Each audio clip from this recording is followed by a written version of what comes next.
Welcome back नाज़रीन। Programme के इस हिस्से में हम जिक्र करेंगे NCCIA का, यानी कि जो national cyber crime investigation agency है।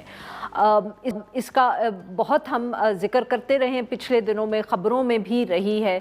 कुछ ज़्यादा अरसा हुआ नहीं कि ये बनाई गई थी, क्योंकि जी अब एक साइबर जो स्पेस है उसमें बहुत जराइम होते हैं और रियासत चाहती थी कि इन जराइम को रोका जाए। मगर जब ये एजेंसी बनाई गई और इसमें लोग भर्ती किए गए तो कुछ अरसे के बाद ये पता चला कि बहुत से आम जो शहरी हैं और सहाफ़ी हैं वो भी इसके जिसको कहते हैं ना पकड़े जा रहे थे इससे। तो कभी बहुत जब बात हुई और पब्लिक हुई तो वो थी कि जब बहुत मशहूर जो यूट्यूबर्स हैं पाकिस्तान में, जिनका ना सियासत से कोई ताल्लुक़ है ना किसी और इशू से, वो भी अरेस्ट हुए। फिर उन्होंने सामने आके ये इल्ज़ामात लगाए कि उनको पकड़ा गया, उनसे रिश्वत मांगी गई, ये तशद्दुद उन पे किया गया। फिर जो अफसरान इस किस्म के कामों में मुलव्विस थे उनके बारे में ये भी इत्तलात आई कि उनको पकड़ लिया गया है, उनके ऊपर भी अब जो है वो केसेस चल रहे हैं। फिर ये भी इत्तला आई, सहाफ़ियों के बारे में तो हम कहते ही रहते थे, कभी हुकूमत जो है वो जस्टिफाई उसको करती थी, कभी कहती थी कि गलती हो गई। पिछले दिनों में भी ऐसा ही हुआ कि एक अहम न्यूज़ के जो प्रोड्यूसर हैं खुर्रम इकबाल साहब, उनको भी पीका के तहत उठाया गया, जिसके बाद फिर अता तारड़ साहब जो वफाकी वज़ीर इत्तलात थे, उन्होंने कहा कि एक मिसअंडरस्टैंडिंग हो गई, मसले को हल कर लिया गया है। मगर अब ये भी इत्तला आई है कि जो NCCIA है इसमें 70 के करीब जो ऑफिसर्स थे उनको फारिग कर दिया गया है। उनमें डिप्यूटी डायरेक्टर्स भी थे, असिस्टेंट डायरेक्टर्स भी थे, ऑफिस सुपरिटेंडेंट, टेक्निकल ऑफिसर्स और इंस्पेक्टर्स। बताया ये गया कि इनके कॉन्ट्रैक्ट्स जो हैं वो ख़त्म हो गए हैं और इनको अब रिन्यू नहीं किया जा रहा। मगर साथ में ये भी इत्तलात आई कि अब फ़ौजी अफसरान जो हैं वो इस रोल के लिए भर्ती किए जा रहे हैं। इस सारे मामले पे गुफ्तगू करने के लिए आज हमारे साथ मौजूद है रियाजुल हक साहब, सहाफ़ी हैं, इन्वेस्टिगेटिव रिपोर्टिंग पे जो है वो is expertise. Welcome to the show Riyaz साहब। क्या मामला है ये, इन सब लोगों को फारिग कर दिया, अब कह रहे हैं कि फ़ौजी अफसरान जो हैं उनको तैनात किया जाएगा? Thank you Arfa. बिल्कुल ये कुछ चीज़ें इदारे के लिए भी बड़ी हैरान कुन है, क्योंकि दिसंबर 13 को ये रिक्वेस्ट की गई थी कि जी हमें इन लोगों की ज़रूरत है। लेकिन उससे पहले हमें बैकग्राउंड जानना ज़रूरी है कि हमने शायद कुछ ऐसे पहले आप ही के शो में गुफ्तगू की थी कि तकरीबन जो 200 का स्टाफ है उसमें तकरीबन 190 के करीब जो NCCIA के हैं वो सारे कॉन्ट्रैक्ट पे हैं। तो 100 जब आपकी जो टोटल स्ट्रेंथ है उसकी 95% या 97% ये बनती है, जो आपकी स्ट्रेंथ है वो कॉन्ट्रैक्ट पे है। तो आपके जो इन्वेस्टिगेट करने वाले ऑफिसर्स हैं, लैब में जो काम करते हैं, ये बाकी लोग हैं, वो सारे आपने FIA से लिए हुए या मुख्तलिफ जगहों से कॉन्ट्रैक्ट पे लिए हुए हैं। तो उनकी जो कंसिस्टेंसी या उनकी काम करने की जो वो एबिलिटी हो, वो चीज़ें होती हैं, उनको पता है जी साल बाद। अब ये जिस तरह 77 लोग हैं जिनका कॉन्ट्रैक्ट उन्होंने रिन्यू नहीं किया। सर आप ये कह रहे हैं कि ये सब लोग जो हैं ये मुस्तकिल एम्प्लॉइज़ हैं, मगर FIA के मुस्तकिल एम्प्लॉइज़ हैं? सारे FIA के नहीं है, कुछ FIA से लिए गए थे और लेकिन मुख्तलिफ जगहों से लिए गए। किसी की टेक्निकल, किसी में थोड़ी बहुत बेसिक एक्सपर्टीज उस तरह स्पेसिफिक नहीं थी। तो जब आपने 190 प्लस लोग आपने कॉन्ट्रैक्ट पे लिए हुए हैं और जिनको पता है कि मेरा अगले 6 माह या 8 माह में कॉन्ट्रैक्ट रिन्यू होगा या नहीं होगा, तो फिर हमने देखा कि ये यूट्यूबर्स वाला मामला हुआ, पैसे का लेन देन का मामला हुआ।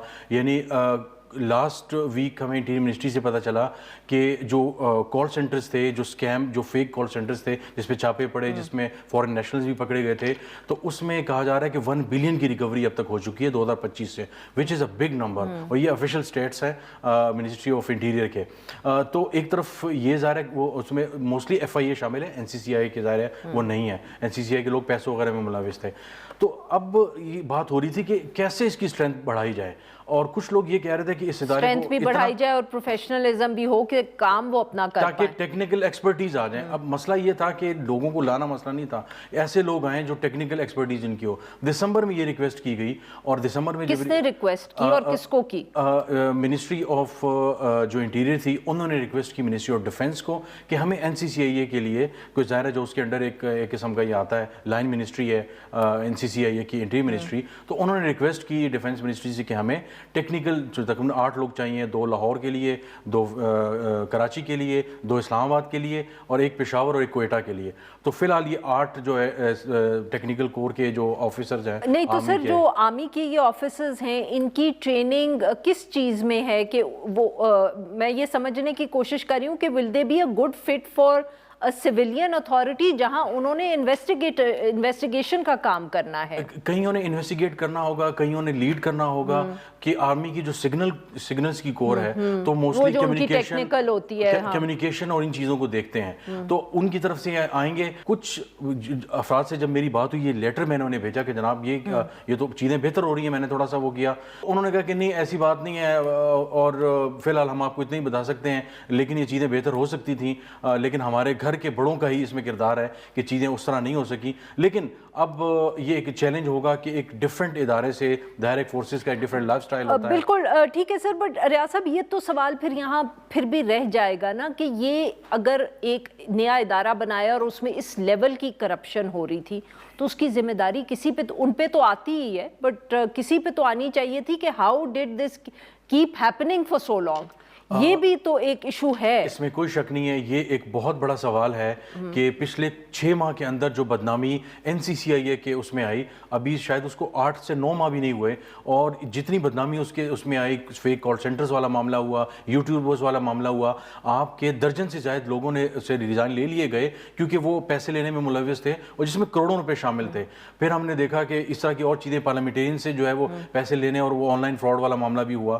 تو آپ وہ چیز نہیں کر سکے جس کے لیے آپ کو لیا گیا تھا. پہلے جو ڈی جی تھے اور کون تھا جس کے سپرویژن میں یہ سب کچھ ہو رہا تھا اور وہ اس کو ٹوک بھی نہیں سکے یا روک بھی نہیں سکے، مہینے لگ گئے. پہلے جو ڈی جی تھے وقار الدین سید وہ آئے اور اس کے بعد جب یہ سارا معاملہ ہوا تو ہمیں پہلے ہی شک تھا کہ ان کو ہٹا دیا جائے گا، کیونکہ ان کی اس کے بغیر یہ کیسے ہو سکتا ہے کہ ٹاپ ایک بندہ بیٹھا ہوا نیچے کام ہو رہے ہیں. ہم نے دیکھا لاہور میں، اسلام آباد میں اچھے خاصے جو ٹرسٹڈ لوگ تھے ڈی جی کے وہ اس میں شامل تھے، یہ سارا اس میں شامل تھا. تو بعد میں پتہ چلا ان کو سسپینڈ کر دیا گیا ہے، ہٹا دیا گیا، اس کے علاوہ کچھ نہیں ہوا. یہ بہت بڑا سوال ہے کہ اتنی زیادہ نیشنل سطح پہ بدنامی ہوئی، بلکہ کچھ لوگ تو کہہ رہے ہیں انٹرنیشنلی بھی یہ چیز جو سائبر فراڈ جو تھے وہ ہو رہے تھے، کال سینٹرز والا اب بھی انویسٹیگیٹ ہو رہا ہے. تو اس میں کسی کو تو اکاؤنٹیبل ٹھہرانا چاہیے. کیا 4 10 12 لوگوں کے استعفے آ جانا یا وہ غائب ہو گئے، خاموش ہو گئے، بس بات ختم ہو گئی؟ تو یقیناً کسی کو اکاؤنٹیبل ابھی تک کسی کو نہیں کیا گیا. وہ میرے لیے بھی حیران کن ہے اور ادارے کے اندر بہت سے لوگوں کے لیے حیران کن ہے کہ اگر آپ نے صرف اس کو ہٹا دیا کہ جی کارکردگی خراب تھی، یہ کیا بات ہوئی؟ سم ہیڈز مسٹ رول، لیکن ابھی تک یہاں پہ کوئی ایسا نظر نہیں آ رہا. بہت بہت شکریہ ریاض صاحب، آپ نے ہمارے لیے وقت نکالا. ناظرین آج کے لیے بس اتنا ہی. We'll be back tomorrow at the time.